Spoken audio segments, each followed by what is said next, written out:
In today's video, I'm going to teach you how to use the button widget in Elementor, a powerful tool to enhance your WordPress website. First, let's navigate to your WordPress dashboard, the central hub from which you can control every aspect of your site.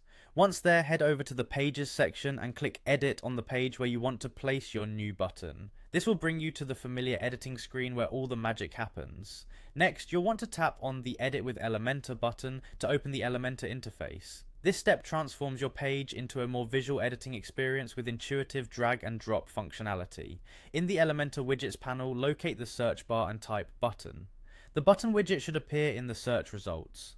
Drag it and drop it onto the part of the page where you'd like this button to be displayed.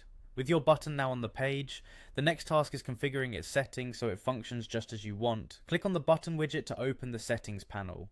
Under the Content tab, you'll find several options. First, you can select the style of the button using the type setting, which includes options like default, info, success, warning, and danger, each serving different purposes. For instance, a success button could be used to indicate an accomplishment like completing a form. Then under text, input the label that will appear on your button, such as get started or contact us. This text is vital. It tells your visitors what will happen when they click. Don't forget to set where your button will lead users by defining the link. This could be a specific URL, a section ID on the same page, or even an email address. If you'd like, you can add an icon next to the button text by using the icon option.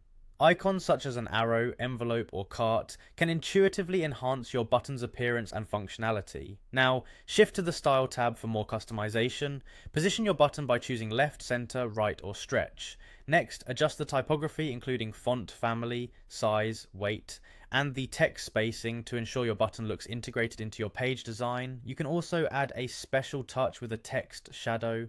Moving on, customize the text color and decide on a background type, either classic or gradient, depending on the mood and theme of your site. Also consider setting border types and radius to stylistically frame your button, or give its edges a softer, rounded appearance. For those looking to refine further, go into the Advanced tab. Here, adjusting margins and padding gives you precise control over the button's placement and space around it. Lastly, if you're using Elementor Pro, you can add custom CSS for even more intricate customizations. By carefully setting up your button, you'll improve user interaction on your website, guiding visitors clearly to where they need to go. Remember, a well-placed, thoughtfully designed button can significantly enhance your site's user experience.